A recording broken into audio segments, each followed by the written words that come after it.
pasti, dan lain sebagainya dan lain sebagainya. Maka daripada itu, poin daripada hadis ini yang bisa kita petik ialah bagaimana kita memperbaiki sholat kita, terutama lagi kalau mau sholatnya lebih potensi untuk diterima. Ayo kita sholat jamaah, ayo sholat jamaah. Yang kedua ialah kalau memang di suatu masjid, mushola atau rombongan bis, ustadz ini yang paling tua, yang paling sepuh. Paling tua cuman nyun sewu, ilmu agama masih ada yang lebih pintar, yang diajukan yang lebih pintar ilmu agama. Memang yang tua kalau berdoa lebih mustajab. Memang ada yang mengatakan kalau orang-orang tua ini doanya dimakbulkan oleh Allah karena mereka itu keinginan duniawinya sudah lemah. Betul cah nom mahasiswa sama orang tua, keinginan duniawinya sudah mikirnya 75% yang dipikirkan tambah-tambah sowan, tambah-tambah bekal untuk madhep mangke ning Gusti Allah. Kalau yang masih muda, debat siap. Coba dengan ngajak debat orang tua, orang yang sudah sepuh apa? Alah paling ya dadine ya peng koyo ngono. Mereka sudah keinginan untuk menghambur-hamburkan waktu itu udah jelek, pengennya ibadah. Wong tua mustajab doa memang. Cuman kalau imam bukan karena umur, bukan karena saya yang pertama kali masuk masjid tuh Mas. Wong durung ana aku ning kene, masa aku rada. Bukan karena ini patokannya. Ya, terus patokannya apa? Pinter agama, pinter membaca Al-Qur'an. Mudah-mudahan sedikit yang kita bahas tentang ini bisa bermanfaat. Allahumma amin amin ya rabbal alamin. Masih ada waktu berapa menit ini? Habib. 2 menit. Kurang lebih 5 menit 7 menit ini. Monggo barangkali ada yang punya pertanyaan. Apabila ada yang punya pertanyaan, monggo. Monggo Mas. Waalaikumsalam warahmatullahi wabarakatuh. Ini agak keluar sedikit gitu ya. Kan sekarang ini misalnya orang melaksanakan ibadah haji dan umroh itu misalnya kita tanah suci itu kan membawa misalnya yang sudah punya istri. Jadi tahu kan sekarang kan padat banget tuh kalau misalnya harus tawaf itu kan jadi takut istrinya bisa atau apa boleh nggak misalnya kan kita kesana itu kita memegang masalah Imam Syafi'i. Tapi kan kalau Imam Syafi'i kan nggak boleh pegang istri kan. Nah, misalnya kita takut di mazhab lain itu gimana? Sampun. Ini pertanyaan sangat baik karena sebentar lagi banyak orang yang mau berangkat haji. Ustaz, saya ini berangkat haji bareng istri saya. Lah, cuman nanti kalau pas tawaf saya harus jaga istri saya, desakan dari gua memang. Desek-desekannya luar biasa. Padahal ada bapak-bapak yang sampai meluk istrinya. Muncul. Wong Afrika. Ayo, waka-waka. Terus gimana kalau bersentuhan Ustaz? Lah, di dalam momen-momen seperti ini memang kita tidak bisa menggunakan pendapat yang muktamad. Pendapat yang muktamad bingung, enggak usah sama istri Mas. Jenengan tawaf itu mesti kalau kaki kesentuh sama yang bukan muhrim itu hampir kemungkinan besar 70% sampai 80%. Nah terus gimana? Aku sing mitak ya aku ra mitak. Mitak ya padha-padha batal. Cuman kalau pendapat yang utama atau pendapat yang muktamad. Saya mau pindah mazhab taklid. Sebetulnya taklid mazhab itu boleh. Cuman sak runtutan, sak paket. Bukan ngambil membatalkan wudunya pakai mazhab Maliki, wudunya nganggo mazhab Syafi'i, itu enggak boleh. Namanya mazhab esteller, itu diharamkan oleh para alim ulama. Karena mereka semua enggak ada yang bilang, nah ini sah, membatalkan wudunya mazhab Maliki, cara wudunya mazhab Syafi'i, klambine mazhab Hanafi, jenggote mazhab Maliki. Oh, jadi. Nah, terus gimana? Selama bisa kita masih satu mazhab dulu. Ustaz, apakah ada pendapat di dalam mazhab Imam Syafi'i yang mengatakan bersentuhan dengan yang namanya istri tidak membatalkan wudu? Ada, walaupun pendapat yang sangat lemah. Jadi tidak usah pindah mazhab dulu, kita masih menggunakan mazhab Imam Syafi'i dengan pendapat, ya Allah, ini dalam keadaan darurat ya Allah, saya kalau memang kalau memang bersentuhan dengan istri saya niat menggunakan pendapat di dalam mazhab Imam Syafi'i yang tidak membatalkan wudu. Banyak di antara dulu orang-orang langsung pindah mazhab. Ustaz, memang kalau pindah mazhab gimana toh? Wudu, sak paket. Tata cara wudu mazhab Imam Malik berbeda dengan tata cara wudu mazhab Imam Syafi'i. Karena di dalam mazhab mereka itu dalek. Membasuh dengan sedikit menakan itu hukumnya wajib. Sedangkan di dalam mazhab kita sunnah. Di dalam mazhab mereka membasuh kepala, kalau saya tidak salah, membasuh seluruh kepala ini wajib.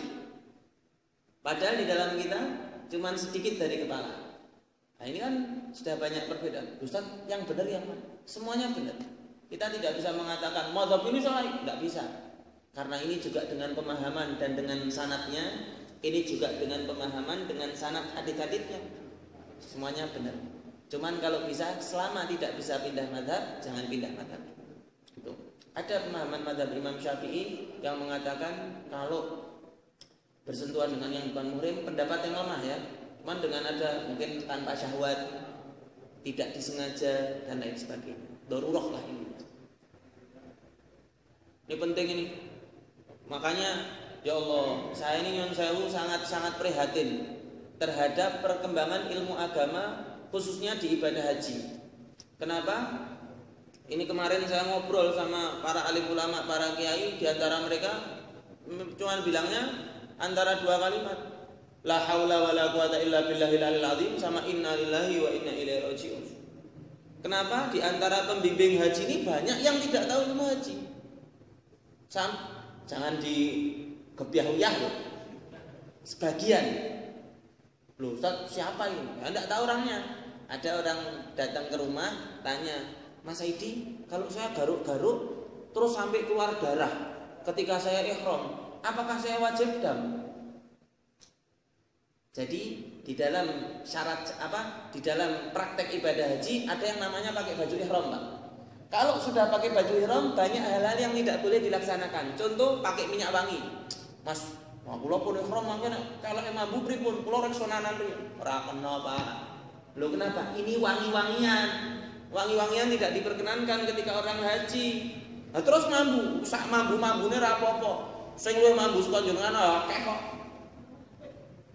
Yang lebih bau dari kita, wah wis labbaik Allahumma la.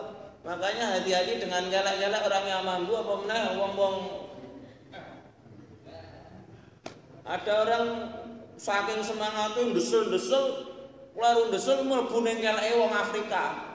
Wong Afrikane ra krasa iki apa ganjel-ganjel kok sirahe wong Indonesia nyempil ngono.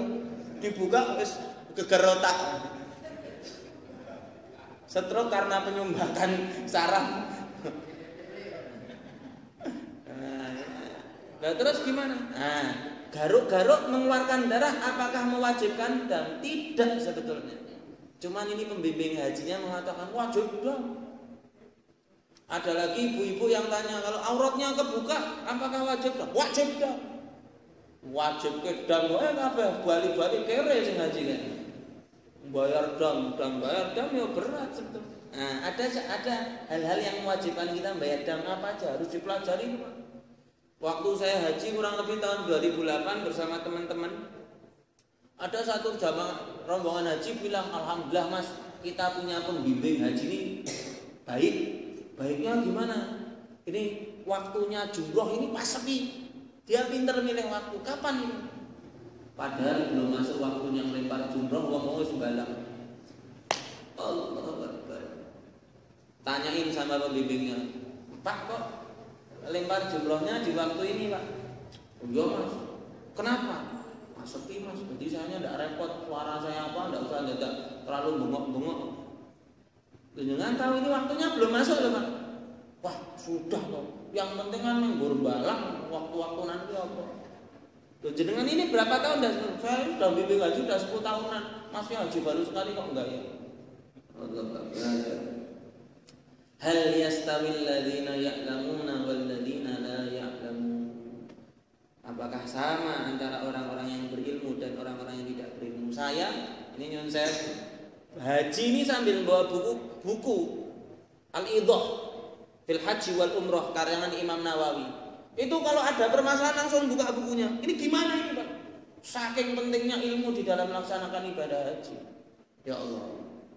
Ini sebagian KPI alhamdulillah baik, pelayanannya, pembimbingnya, disertai panduannya bagus sekali. Sebagian memprihatinkan. Makanya kalau teman-teman ada yang berangkat haji, ya harus betul-betul perhatian. Ini yang pembimbingnya siapa ini? Bisa betul-betul lihat apa ada pembagian buku enggak yang kira-kira bisa membimbing kami di dalam haji dan umrah. Nih yang di sini kepingin haji dan umrah ya?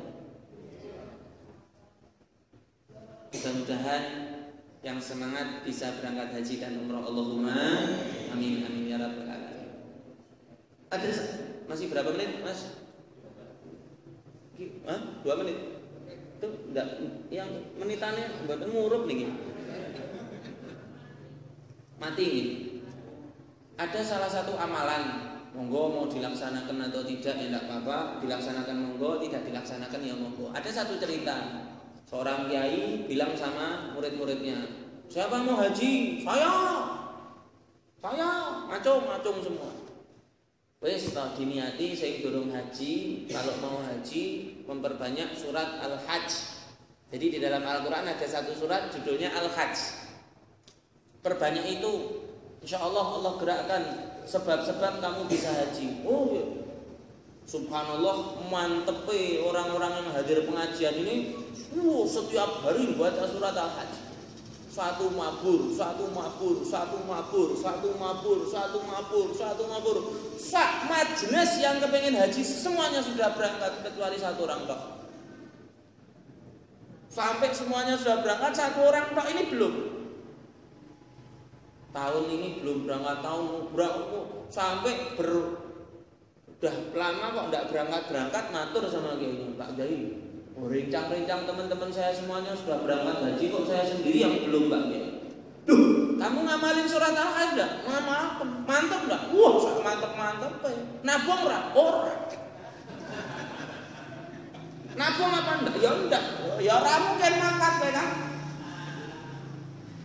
Kita berdoa juga harusnya ada usaha.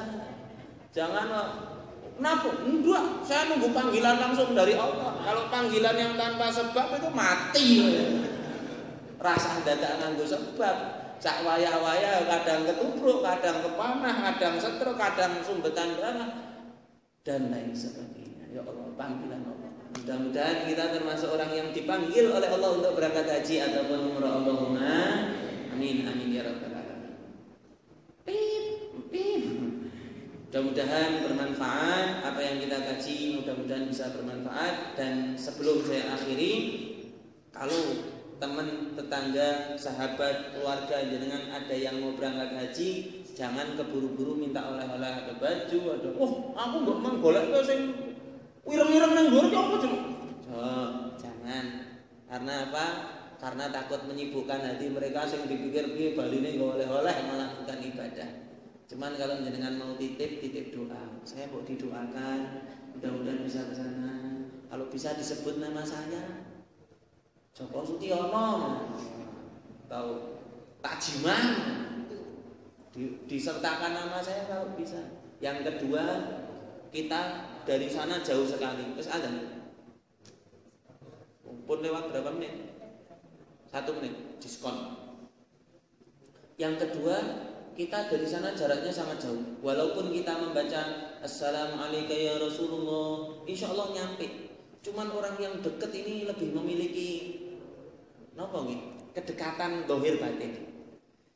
Yang kedua, jenengan bilang sama orang yang berangkat haji, Mas, Bu, kula titip salam datang kanjeng Nabi. Tolong sampaikan salam saya kepada Rasulullah di hadapan makamnya Rasulullah SAW. Mudah-mudahan kita bisa dijadikan orang-orang yang memanfaatkan momen dengan sebaik-baiknya. Allahumma amin amin ya rabbal alamin. Rabbana zalamna anfusana wa illam taghfir lana wa tarhamna lanakunanna minal khasirin. Rabbana taqabbal minna innaka antas samiul alim wa tub alaina innaka antat tawwabur rahim. Rabbana atina fid dunya hasanah fil akhirati hasanah wa qina adzabannar. Sallallahu ala sayyidina Muhammadin wa ala alihi wa sahbihi wasallam. Walhamdulillahirabbil alamin. Kurang lebihnya mohon maaf. Akhirul kalam. Assalamualaikum warahmatullahi wabarakatuh.